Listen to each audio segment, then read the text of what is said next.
Martes 7 de abril del 2020, ¿qué tal? Muy buenos días y bienvenidos a su programa Contacto Directo. Empezamos hoy desde casa revisando quiénes son nuestros invitados. Nos acompañará Juan Sebastián Roldán. Salvar vidas sin duda es la prioridad, es obligación del gobierno también y para ello resulta vital la cooperación ciudadana. Ahora, además de salvar vidas, es preocupación general la reactivación de una economía que ya estaba en recesión y por ende salvar empleos, que es otro mandato ineludible. ¿Qué está haciendo el gobierno también para esa gestión?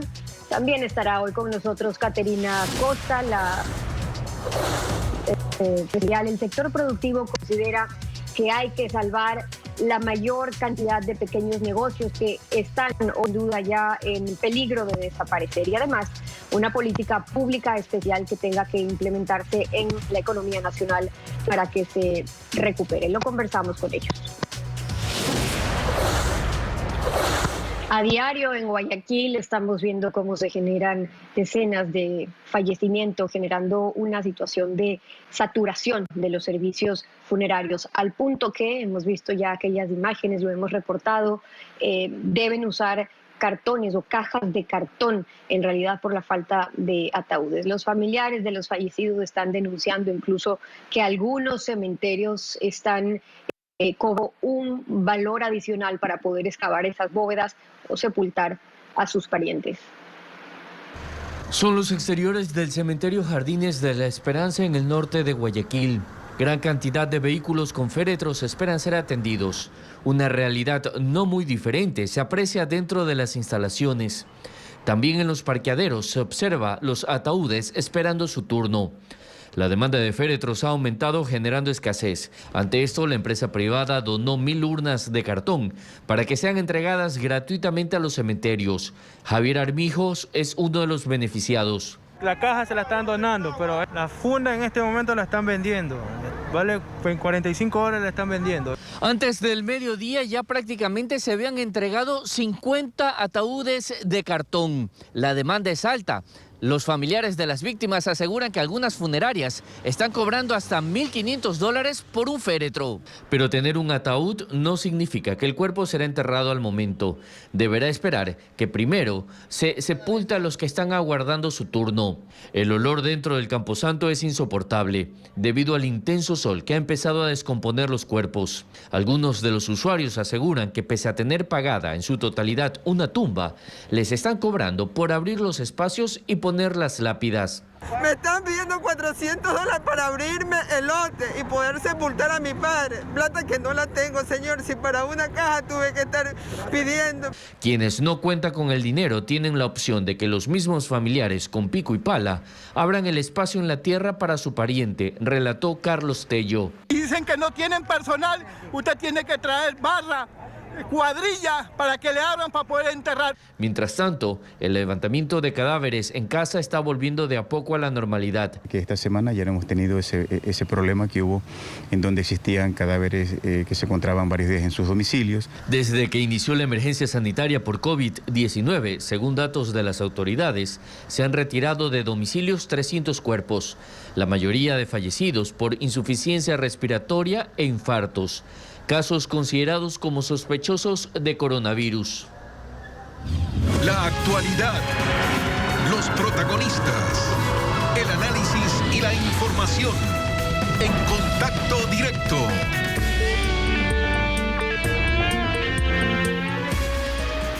¿Qué tal, Alfredo? Buenos días, ¿cómo te va? Aquí con mucha paciencia, como todos nos hemos armado de paciencia para enfrentar esta tragedia. Buen día, Steffi. Buenos días a todos.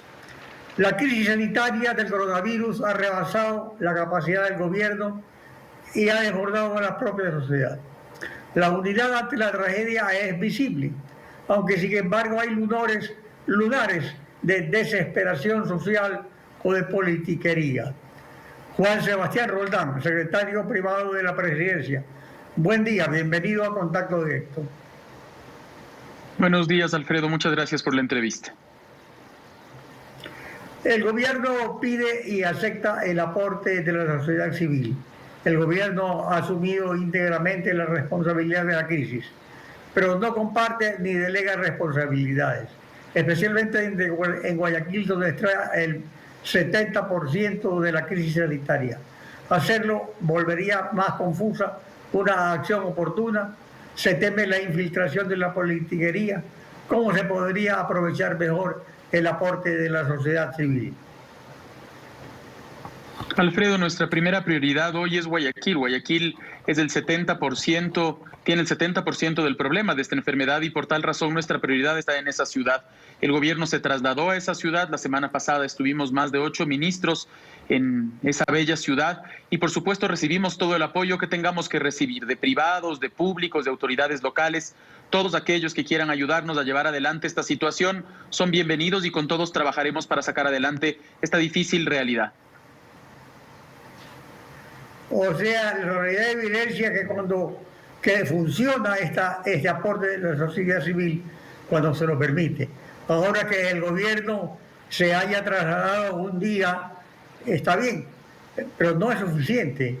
Se necesita más bien un comité de emergencias que funcione descentralizadamente en Guayaquil. Esa es la sensación que tenemos acá en Guayaquil, donde la situación llega a contornos de catástrofe en ciertos aspectos. Como usted ha visto, Alfredo, no solamente es que nos trasladamos a la ciudad, sino que además fuimos a visitar los espacios más delicados. Estuvimos en los hospitales, en las clínicas, acudimos a las funerarias para empujar a que vuelvan a trabajar. El grave problema que tuvimos con los fallecidos es que las funerarias dejaron de trabajar y la gente dejó de ayudarles en su trabajo normal, es decir, las personas que trabajaban para ellos. Hoy tenemos ya un sistema que poco a poco va volviendo a la normalidad. Al respecto de los fallecidos, ya no vivimos el drama que lamentablemente tuvieron que vivir varias familias la semana pasada cuando se dejó en una situación difícil a muchos cadáveres en sus casas. Hoy ya la realidad ha cambiado y por tal razón nosotros podemos decir que al haber estado en las funerarias, al haber estado en los camposantos, al haber estado en los hospitales, nosotros mismos poniendo el pecho a las balas, que es lo que nos corresponde, podemos tener clara cuál es la realidad de la situación, buscamos las soluciones del caso y poco a poco estamos trabajando para dar soluciones concretas a los guayaquileños. Pero hasta que se tenga clara la situación en Quito, sin embargo pasa el tiempo en Guayaquil y las cosas se asumen, es verdad. Por ejemplo, ahora las pruebas rápidas, pero con retardo. También el asunto de enterrar a los muertos. ¿Por qué el gobierno no ha hecho uso, por ejemplo, de la requisición cuando en ciertos casos era la forma más rápida de actuar ante las dudas que originaban hacer protocolos, como, por ejemplo, para el retorno de ecuatorianos que están en el exterior y que no pueden llegar a sus casas, sino a un hotel? Alfredo, la primera preocupación que nos planteó el presidente Lenín Moreno es preocuparnos de la salud, la segunda, la alimentación, y la tercera, preocuparnos de los fallecidos. Es primero, por tal razón, nosotros lo que hicimos es cuidar con el ministro de Salud de que todos los médicos tengan los insumos necesarios en los hospitales de la ciudad. Lo segundo, entregamos más de 220,000 kits de alimentación a personas que están en sus casas pacientemente viviendo una situación difícil por su situación de pobreza. Y lo tercero, organizamos ya hasta el día de ayer la recogida de más de 505 cadáveres de casas y entregamos más de 625 certificados de defunción a la misma casa para que las funerarias puedan hacer su trabajo. Es decir, hemos logrado hitos impresionantes. Al mismo tiempo hemos cuadruplicado la capacidad de hacer pruebas. En Guayaquil hay ya una máquina de Roche instalándose y el Teodoro Maldonado está haciendo pruebas y pruebas PCR, que son las que más confiables se vuelven. Y por tal razón, poco a poco la situación está llegando al, esperamos, pico del problema en Guayaquil. Por tal razón esperamos una meseta pronto y que poco a poco la situación en esa ciudad baje. Hoy tenemos que preocuparnos de que en otras ciudades no nos suceda lo mismo con la experiencia que tuvimos en Guayaquil. En efecto, la situación está cambiando, pero hay ciertas medidas que se han tomado con retardo, como por ejemplo los exámenes rápidos, las pruebas rápidas, que el propio presidente ha dicho que maquillaban las cifras. Pero mientras se maquillaban las cifras también se retardaba la atención para los enfermos. Igualmente, en cuanto al equipamiento del personal médico y de enfermeras, se ha hecho, ya está hecho, pero ¿por qué no se lo hizo antes? Entonces eso es lo que aquí inquieta al público a la ciudadanía en el sentido que se lo podría hacer más rápido si hubiera un comité de emergencias que funcionara en el terreno. Nosotros, Alfredo, partimos por pedirles a los guayaquileños disculpas por la tardanza que hemos tenido en atender una crisis que desbordó al mundo. Sin embargo, hemos tomado decisiones a tiempo. La petición de que nos quedemos en nuestras casas fue la primera en toda América del Sur. Fuimos los primeros de todo el continente en hacerlo con la menor cantidad de contagios de todos esos países. Ya hemos instalado pruebas suficientes para lograr al menos 4.000 pruebas hasta final de la próxima semana. Hoy mismo el vicepresidente visitará un hospital en la ciudad de Guayaquil para garantizar que no solamente la máquina de Roche, sino el Teodoro Maldonado estén entregando las pruebas necesarias.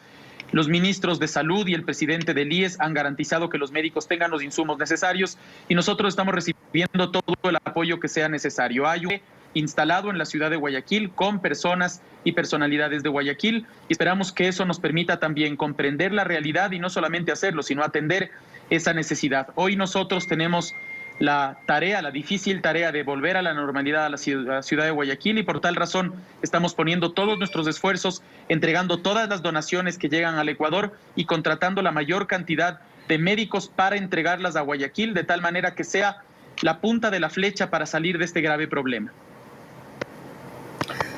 Para salvar vidas, la ayuda internacional resulta vital.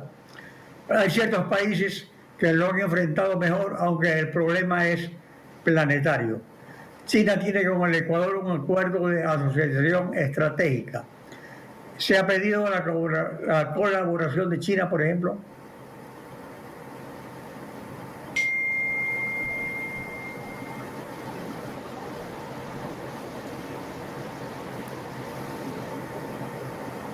Se corta la llamada.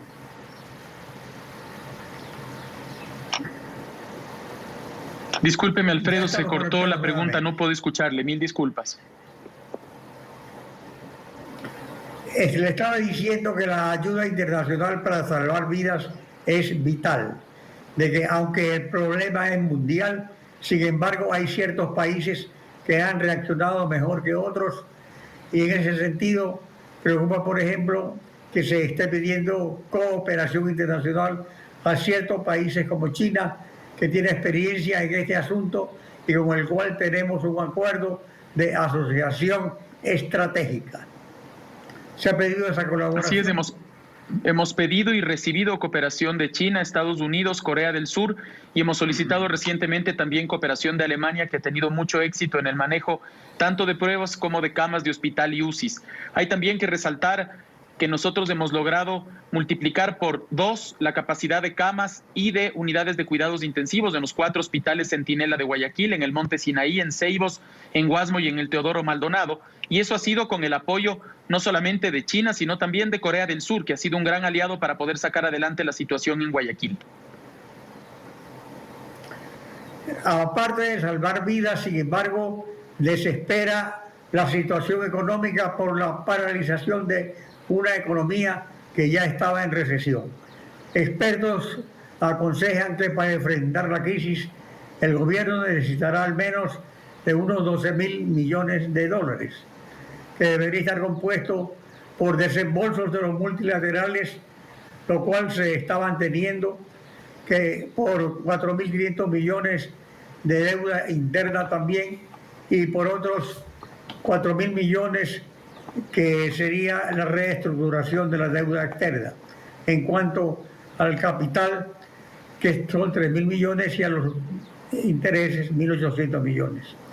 En ese sentido, el ministro de Economía adelanta gestiones. Alfredo, no solamente es que necesitaremos de los multilaterales con quienes estamos conversando permanentemente para lograr las mejores condiciones para deuda, sino que tenemos que repensar la situación económica nacional desde la peor crisis económica y de salud que ha vivido el mundo, y el Ecuador, por supuesto. Por eso el presidente de la República en esta semana le planteará al Ecuador alternativas para salir adelante del Ecuador todos juntos, pero en esas alternativas tendremos que participar todos. Primero nosotros como gobierno con los planteamientos, la Asamblea Nacional con el aprobar leyes que tendrán que atender la situación real hoy día, que no tendrán que quedarse en el pasado, sino que tendrán que atender lo que vamos a vivir en el futuro, y la sociedad civil que desde donde tenga tendrá que apoyar. solo un programa solidario desde los que tienen trabajo, desde los que tienen dinero, para aquellos que no tienen trabajo ni dinero, y al mismo tiempo un gobierno que se concentre en atender lo necesario, una asamblea que apruebe las leyes y unos multilaterales que cooperen con un plan Ecuador claro, con un horizonte claro, nos permitirá salir adelante. Eso es lo que el presidente presentará esta semana y eso es lo que los ecuatorianos tendrán claro como alternativa para vencer la difícil situación económica. Hemos enfrentado una pandemia de salud, hoy nos corresponde arreglar una situación muy difícil en términos económicos. Se requiere en definitiva asegurar los ofrecimientos de los multilaterales, la insostenibilidad del endeudamiento para reestructurar con el aval del Fondo Monetario la deuda externa y también créditos de la banca privada, a la cual el gobierno debe darle también su garantía, pero también debe haber un aporte seguramente en el sentido de bajar intereses, o sea, los sacrificios económicos deben ser de todos los sectores. Se espera entonces que en la Asamblea haya un ambiente favorable a este horizonte de superar la crisis todos unidos, en vez de continuar críticas y señalamientos que no conducen a nada, a no ser a rectificaciones oportunas, algunas de ellas, pero no otras que van en otro sentido. O sea, en ese sentido se ratifica el liderazgo del presidente. ¿Cuándo hará el presidente su pronunciamiento ante el país?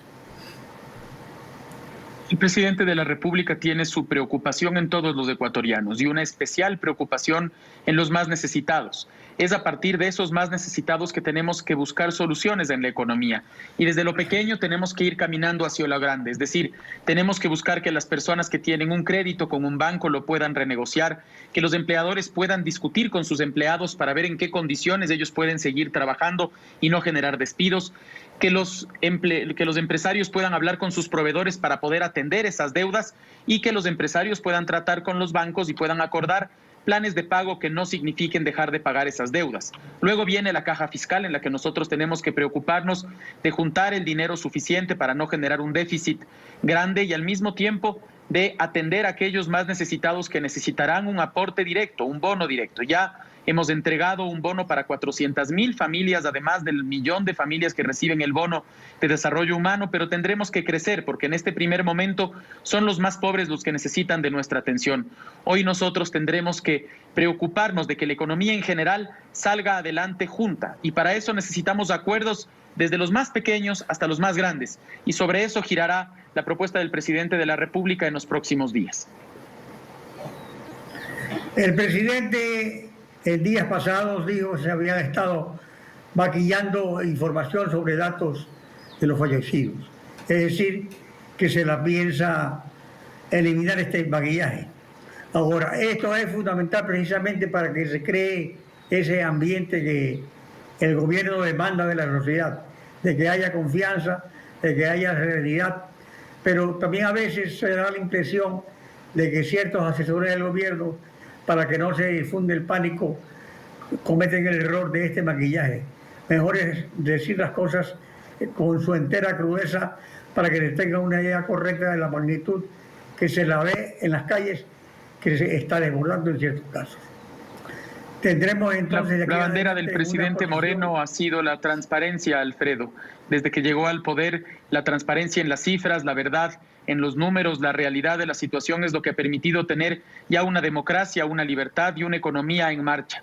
Al mismo tiempo, el presidente la semana pasada lo que pidió es a todos aquellos actores que tienen que ver con la publicación de los contagios, con la publicación de los fallecidos, tener el cuidado de siempre poner en claro quiénes tuvieron ese contagio, quiénes tuvieron una prueba que garantiza que la persona que falleció murió por coronavirus y al mismo tiempo poner quiénes son sospechosos de muerte por coronavirus, porque lamentablemente hay gente que ha fallecido sin la prueba y por tal razón no son confirmados de muerte por coronavirus, pero sí son sospechosos. Desde que el presidente pidió esa transparencia a todos los actores, pidió seguir transparentando todo el tiempo todos los datos, es que el COE recibe en manos de María Paula Romo, que hoy día está manejando el COE nacional, recibe la instrucción y pone en todos los informes, todos los días, aquellos sospechosos de muerte por coronavirus. El presidente simplemente recalcó la necesidad de que sea la verdad la que la que nos libere a todos y que la verdad nos permita a todos discutir con toda claridad la situación difícil que enfrentamos y además nos permita entender cómo vamos a ganarle a la pandemia del coronavirus y cómo vamos a ganarle a la difícil situación económica. Juan Sebastián Roldán, secretario privado de la Presidencia de la República, gracias por acompañarnos en Contacto Directo. A usted muchas gracias, Alfredo, muchas gracias. Después de la pausa continúa Contacto Directo.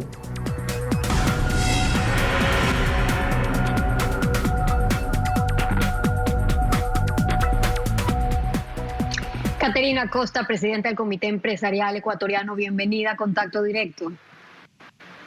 Gracias, Steffi. Un cálido saludo a la audiencia de Contacto Directo y en particular a los colaboradores de Coavisa.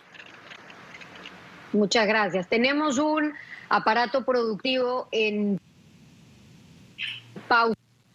¿Qué proyecciones en cuanto a pérdidas me refiero están haciendo ahora cuando ya llegamos a fin de mes y cuando ya vimos las primeras repercusiones de esa falta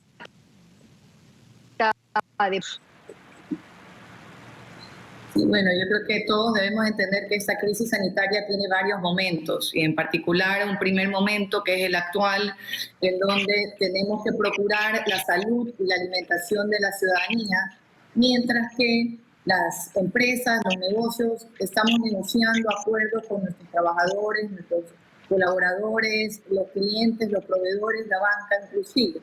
Lo que hemos detectado a nivel de comité empresarial es que si el promedio de ventas en el año 2019 era de 500 millones de dólares al día y estimamos una paralización de la actividad productiva del 70%, eso significa que en ventas locales y de exportación se están perdiendo al día 350 millones de dólares. Lo que tenemos clarísimo es que la cuarentena que nos permite dar vida y dar salud, por otro lado, es mortal para la economía y por eso los negocios que se están quedando rápidamente sin oxígeno necesitan una acción de las autoridades y una acción de la ciudadanía también para poder recuperar la normalidad a la mayor brevedad posible. Esa acción de la ciudadanía va por el lado también de consumir los productos ecuatorianos. Nosotros antes decíamos que el Ecuador puede producir los superalimentos que el mundo demanda y ahora en esta situación esos superalimentos son para los ecuatorianos.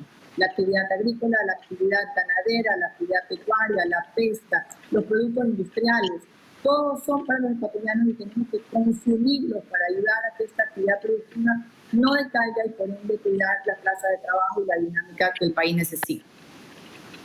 Le han presentado por eso al presidente esta propuesta de medidas ante la emergencia y empecemos por el sector exportador. Me refiero a que están haciendo como medidas urgentes prácticamente que requieren. Ya entendemos lo que ha pasado con la baja en la oferta de movilización, ya vimos lo que pasó con la demanda internacional en los mercados o en los principales mercados por lo menos, pero pidiendo más de lo mismo, a abaratar la importación de insumos, de materias primas, de bienes de capital, con una diferencia, y es que ahora están solicitando que se le sume unos periodos de gracia en el verano. Eso están pidiendo que sea incluso desde las exportaciones. Pero ¿qué respuesta o en cuanto a ese pedido? Sí, nosotros vemos que hay países, por ejemplo Colombia, que está invirtiendo entre 5 y 6 puntos del PIB para recuperar la producción.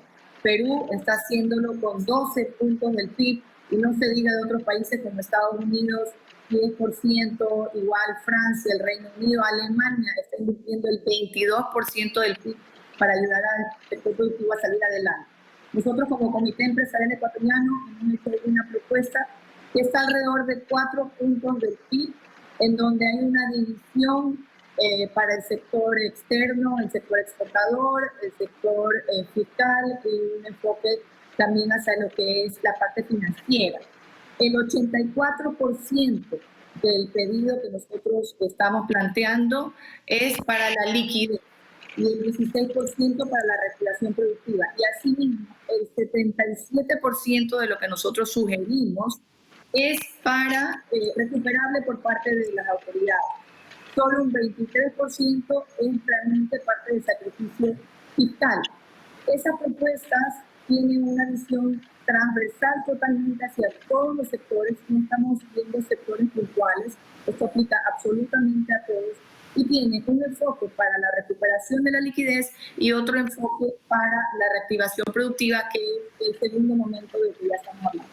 En lo que respecta al sector externo, para la recuperación de la liquidez estamos insistiendo en que lo que se aprobó en la Ley de Simplificación Tributaria, esto es el DROBAC, empiece a correr conforme a las exportaciones que se hicieron en el mes de enero, y asimismo la reducción de aranceles para las importaciones de bienes de capital, materias primas y de bienes de consumo en estos 3 meses que nosotros consideramos que son los meses más críticos. Recordemos que esta ya es la 4ª semana que nosotros estaríamos en cuarentena y los sectores productivos, como decía antes, se están quedando sin oxígeno, por eso la respuesta tiene que ser lo más rápido posible.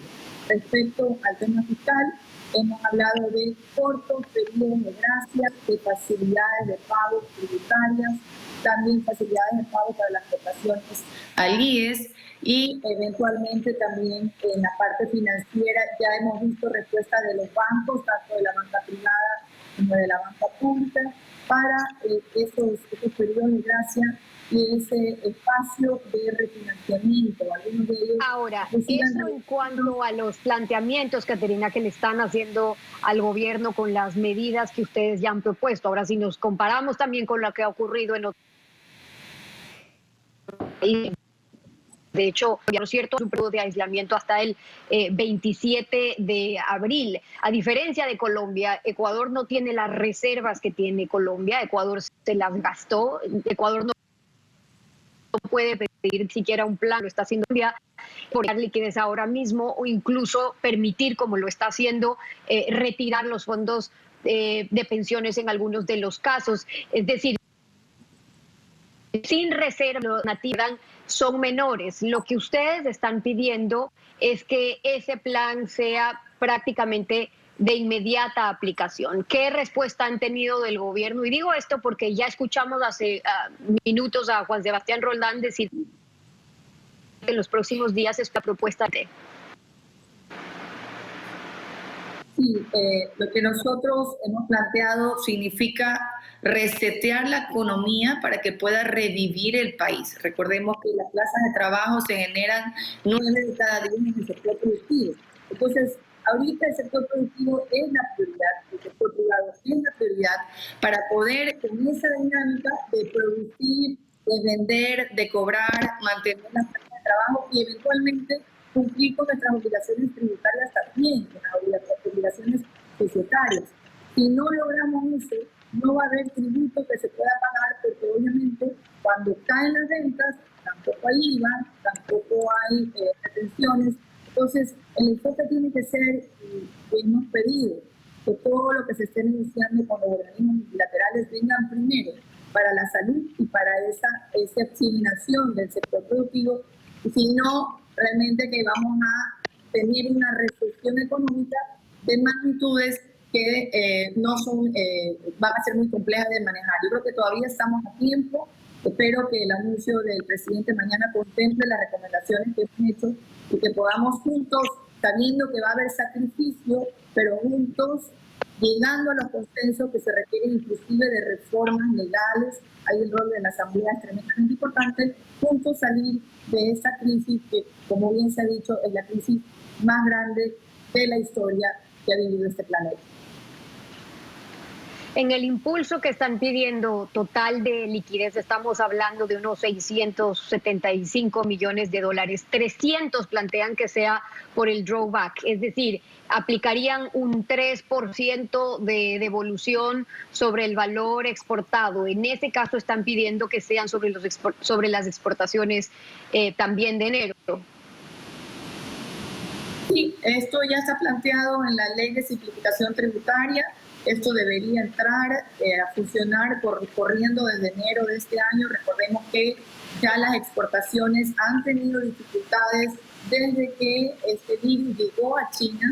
Principalmente ahí se vio afectado el sector camaronero y después pues, con el problema en Europa, sector bananero, que son nuestras principales fuentes de divisas. Tenemos que cuidar la dolarización y por ende el primer paso, dado que todavía tenemos los problemas estructurales, tenemos problemas de competitividad, de productividad, problemas de corrupción, de tramitología, todavía los tenemos. Es necesario ayudar al sector exportador a competir de mejor manera y obviamente a los más sensibles de estas líneas, como son en este momento el sector exportador del cacao y el sector exportador de flores. Por eso el pedido de que se cumpla lo que dispone la ley y que corra esto a partir de enero de este año.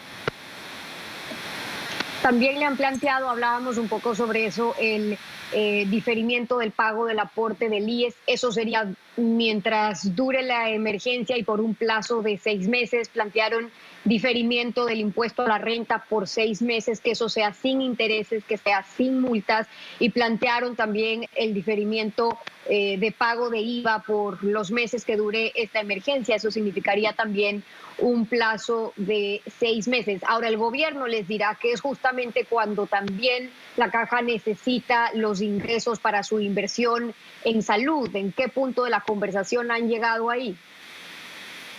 Sí, lo que nosotros esperamos, como decía, es que aquellos fondos que vengan de las ayudas internacionales se distribuyan dándole prioridad a los dos sectores. Es cierto que la cuarentena es vital para la salud, pero también es mortal para la economía. Y en ese sentido, insisto, los gobiernos en un país pueden ser tímidos en buscar la solución. Inclusive hemos tocado las puertas de los organismos multilaterales, la OPIC, que es la Agencia de Ayuda de los Estados Unidos, tiene su brazo para ayudar al sector productivo, con el cual hemos tenido reuniones la semana pasada. Vemos que en el mundo hay un deseo de ayudar a Ecuador, porque Ecuador tiene condiciones particulares. Está el BID, está la CAF, está la IAPSI del Banco Mundial. Nosotros estamos entregando esa información también a las empresas para que puedan tener acceso y la ayuda internacional, así como lo está haciendo la propia PAN. La necesidad de la liquidez en este momento es importantísimo. Todos sabemos que los negocios no quiebran por malos resultados, sino que quiebran por falta de liquidez. Y el oxígeno se está acabando y por ende las soluciones tienen que venir de forma muy acelerada para que no tengamos que enfrentarnos a una recesión y a quiebra de las empresas, lo cual significaría un problema en las plazas de trabajo. Eso es lo que no es necesario. Y por eso en este momento el enfoque y el pedido puntual que ha hecho el Comité Empresarial Ecuatoriano es la inversión en una proporción menor a la que están haciendo todos los países, inclusive los países de la región. Esa inversión en reactivar los negocios es tremendamente importante. Esperamos que lo que venga del exterior al país sea considerado, como decía, es solo un 23% de sacrificio fiscal. El 77% de la propuesta va a ser recuperable. Nadie dice que no se paguen impuestos. Lo que se está pidiendo es ese diferimiento, ese espacio para poder recuperar la liquidez mientras termina el aislamiento, termina la cuarentena. Cierro con esto, Caterina. Es evidente que el plan de reactivación es urgente. Ustedes han planteado una propuesta que incluye a 200 sectores. La gente, si bien no queremos que enferme de virus, tampoco queremos que enferme de hambre. Después, si 4 de cada 10 ecuatorianos hoy tienen un empleo y podrían estar en riesgo con la situación del empleo hoy por hoy, las decisiones sin duda son urgentes. ¿Qué sectores son los que hoy están bajo mayor riesgo? Porque sin duda estamos hablando de una paralización total, pero hay sectores que se han visto muchos más afectados, donde ustedes ya están viendo consecuencias, amenazas. Sí, hay sectores definitivamente que están mucho más golpeados. Por ejemplo, el sector de turismo es el sector que primero entró a esta situación de crisis y va a ser el último al salir. Otro sector que tiene dificultades es el sector florícola. Y algunos sectores más que estamos detectando, por ejemplo, algunos de los sectores de la industria, la construcción, el comercio también tiene un gran porcentaje del comercio que está detenido. Para ellos, se van a plantear medidas en concreto. Eso viene de cada uno de los sectores y por eso nosotros creemos que esta propuesta transversal ha sido bien recibida por las autoridades. Probablemente el día de hoy vamos a tener una reunión, así como existen las reuniones del COE nacional. Nosotros hemos sugerido que existan reuniones ampliadas con las autoridades para atender los problemas productivos y hemos tenido una excelente recepción por parte del ministro Iván Montañeda, que ha sido un gran aliado para lograr que la dinámica productiva se mantenga. Allí, un poco a veces, los municipios, por temor, no han permitido ese flujo. Hay todavía producción represada en algunas provincias, producción agrícola que tiene que llegar de la costa a la sierra y viceversa, especialmente temas alimenticios, temas de medicinas. Y nosotros hemos encontrado estos aliados en el gobierno que nos han ayudado y también para lograr que las propias municipalidades encuentren la jerarquía del COE nacional y que finalmente la operación interna no se paralice. Algunos de los retos también desde el sector empresarial. Caterina Costa, presidenta del Comité Empresarial Ecuatoriano, hoy en Contacto Directo. Muchas gracias por haber estado con nosotros. Nos vamos a una pausa, volvemos con más. No se vayan.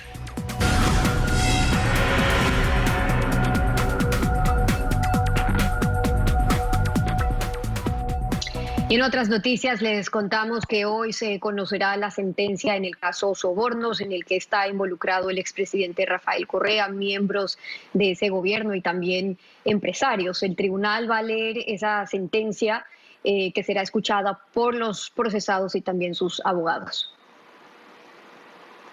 A las 10 de la mañana de este martes, los jueces Iván León, Marco Rodríguez e Iván Saquicela tomarán sus puestos en la sala de audiencias del 8º piso del edificio de la Corte Nacional de Justicia y leerán la sentencia del caso Sobornos, en el que está involucrado el expresidente Rafael Correa, el exvicepresidente Jorge Glass, otros 9 funcionarios y exfuncionarios públicos y 10 privados, entre ellos varios accionistas de empresas contratistas del Estado.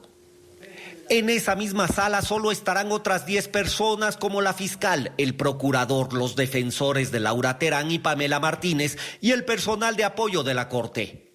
Otras 2 salas se adecuaron en el mezanine del edificio, en donde se seguirá la lectura por videoconferencia. En una entrarán 9 personas. Ahí estarán los defensores de los exfuncionarios, mientras que en la otra se ubicarán 8 personas, como los defensores de los contratistas involucrados. Otro espacio estará habilitado en la Corte de Justicia del Guayas, en donde seguirán la diligencia 9 personas más. La Corte Nacional de Justicia emitió un protocolo de bioseguridad para el ingreso a cada espacio habilitado. Cada participante pasará por un chequeo médico y deberá hacerlo usando guantes y mascarilla, y estarán ubicados a una distancia de mínimo 1 metro entre ellos. Además, el tribunal dispuso que quien no quiera asistir físicamente podrá conectarse vía telemática desde su domicilio. Antes de reinstalar la audiencia, el tribunal se tomó 33 días para analizar las pruebas exhibidas durante el juzgamiento a los 21 procesados en el caso, en el que se los acusó de participar de un mecanismo que recaudaba fondos para las actividades de Alianza País a cambio de contratos con el Estado. Por eso la Fiscalía solicitó se sentencie con 8 años de prisión a 17 de los acusados, que se imponga el 10% de la pena a Pamela Martínez y Laura Terán, quienes fueron cooperadoras en el caso, y que se libere de responsabilidad a Yamil Masu por falta de pruebas. Con esto concluimos esta emisión de Contacto Directo. Alfredo, mañana nos volvemos a encontrar. Así es, mañana estaremos nuevamente con ustedes rayando a la desinformación.